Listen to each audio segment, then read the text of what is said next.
Hello, everybody. Welcome to Two Nimrods Drinking Whiskey. I'm Norm with my cohort, Brian. I am Brian, and I am a Nimrod. Each week, we will pick a different whiskey, try it, give you all our comments on it, and kind of go from there. And we'll see how it goes. If anybody likes it, doesn't like it, wants us to go away and die, wants us to do more, we'll see what happens. We are not aficionados. We just do like to drink whiskey. And so this is the everyman's review of your favorite whiskeys, or what will soon be your favorite whiskeys.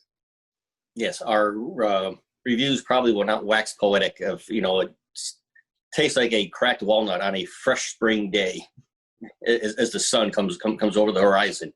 It'll be more like, it's good. It is good. And if you're not careful, you just might learn something. So what kind of whiskey do you tend to gravitate towards? Usually I've been a Scotch man over the past couple of years. Basically, someone at a vendor thing through work, I got a Macallan shirt. I'm going to wear that quite often to work, and then so people just assumed I drank Macallan. So my boss started buying me Macallan. I started drinking the Macallan and realized I like Scotch. So that's just smart. That's just smart. And then other people have seen him buy me Macallan, so other people started buying me Scotch, and I've been trying various different types of Scotch over the past couple of years, and I've only bought a couple of the bottles myself. Probably out of the 10 I've had recently, I've maybe bought 2. I've been drinking Scotch, and I've been drinking on the cheap, so I'm very happy with that. So I guess that makes, of the two of us, I am the bigger Nimrod then. Yeah. No, so what about you? What is your preference? I like Scotches also. I prefer unpeated or low peated Scotch, but again, I am a newbie. As far as American whiskeys go, I like ryes and wheats. I tend to not like bourbon. I find them a little bit too sweet. Getting into whiskeys and Scotches, both of just is fairly new to me, but I do like it, and so we'll see how it goes. This episode we are doing, which is based on something I picked up from Brian, we are doing Michter's Straight Rye. You see it there? It's not disappearing on you. You have to put it right in front of your body. Oh, there we go. So Brian has mentioned this before. I've never had it, so this will be my first taste of it. Oh, so have you ever had a rye whiskey before? Probably have, but just since I was never that into whiskey previously, I've just never noticed. Just wherever I was out, gotcha. I had a whiskey, I got whatever was there or whatever somebody else picked out. So Michter's is interesting in that it is simultaneously one of the newer whiskey manufacturers in the United States, yet it is linked to the original whiskey manufacturer in the United States.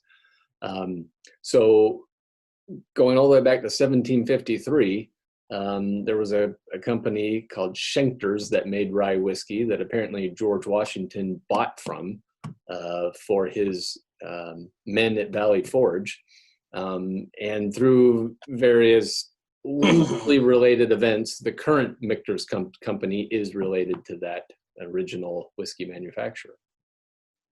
Originally, they were in Pennsylvania, and now they're in Kentucky, like most American whiskeys are. Yeah, I actually learned that too this week when I doing a little research on it. Yeah, most of the rye originated in the northeastern U.S., mainly Pennsylvania and Maryland. Mm-hmm.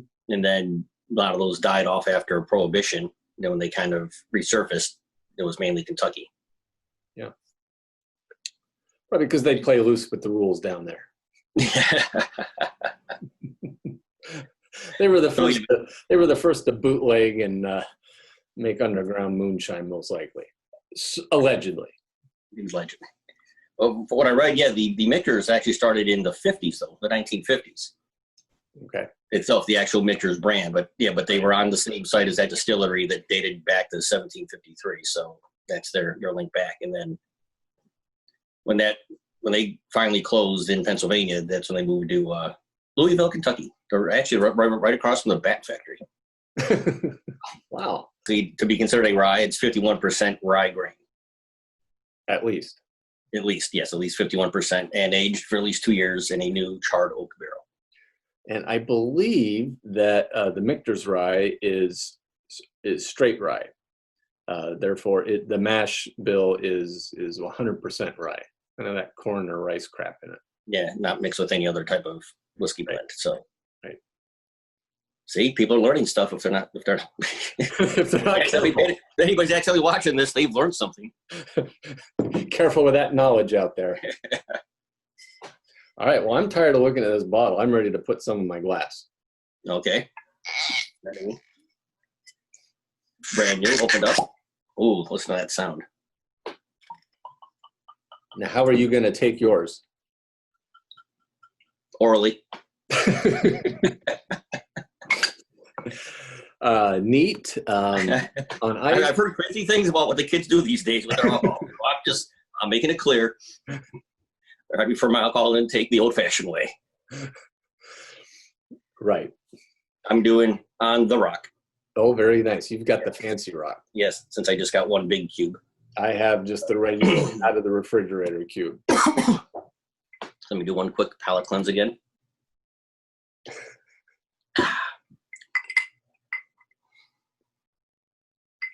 Nice smell to it. Good aroma. Like the color. I get kind of a caramel aroma. Well, it's very smooth. I wouldn't steer you wrong. No, that is really good. Maybe I'm so used to Scotch with the peat level in that now going back to like an American whiskey. Right. So what commonly rye is noted to have a very kind of a peppery taste, kind of an initial taste, kind of black peppery. Mm-hmm. This one is relatively mild in the black pepper, in my opinion. So it's a very approachable straight rye. Yeah, that is. Now that you mention that, I can taste the pepper in it.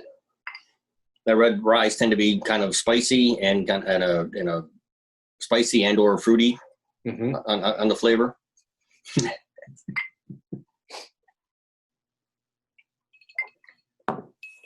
No, like it's there's like a little ginger in there, I think. Oh, I know. I get that now. Oh, look at you. You must have been cheating. Did you read reviews online? Yes, but I did not pick up ginger though.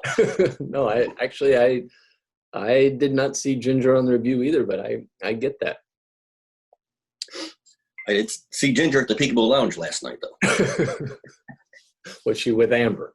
Yes. The lap dances aren't the same when they're 6 feet away though. No, so I actually this is very enjoyable.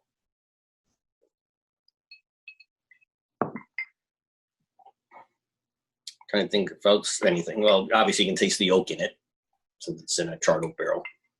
No, I guess that's the main thing. Yeah, there's like a little peppery, like you mentioned. That's probably the spiciness of it. Yeah, there's like a little ginger though. Yeah, that's what I'm picking up. I agree. I don't think I wouldn't call it a highly complex whiskey, but at the same time, it's not overly subtle either. I mean, I think it's kind of a middle of the road sort of complexity there. And it isn't heavy. I don't find it a real heavy one. And I kind of get a little sweetness that lingers for quite a while. Yeah, let me see if I can pick that up, and I'll steal that for my own review.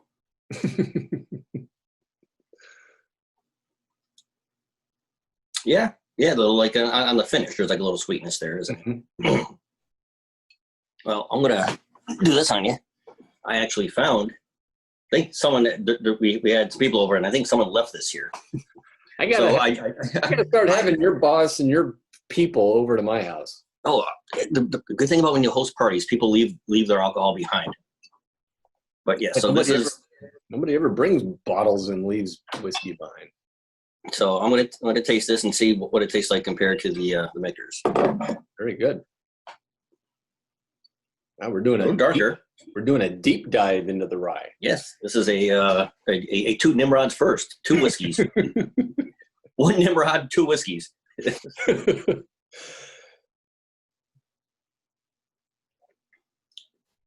So the darker color may suggest it was aged longer. The Michter's does not state how long it's been aged. They do make some special edition 10-year and 25-year ryes. So the one we're drinking is not stated how long it's been aged. It's presumed to be 3 years or more. Probably the Woodford's is aged longer. It looks it, but no, it's very smooth also, and not quite. At least what I'm bringing here, it doesn't seem as spicy as the Michters. Oh, is that right? Yeah, it's actually very good because I usually like my whiskey on the rocks, but this is very good straight. By the way, I think I should take a moment to just point out that we are, in fact, at the Multnomah Whiskey Library, and this poor man has been working nonstop the whole time we've been here. Been on that ladder for a long time. Anybody working behind me? Oh yeah, there's that guy just sitting there. Oh, he's shaking a Manhattan right now. He's been mixing that drink for at least 30 minutes. So how's it pronounced? Multnomah? Yes, Multnomah. Multnomah. Okay. For those of you playing along at home, it is a whiskey bar in Portland, Oregon, which has that many whiskeys on hand. It's quite a few. Yeah, I've had everything on those 4 shelves. So that's pretty much all we have at the moment. I guess we've tasted our whiskey. We've liked it. We'll probably have more. That's insane.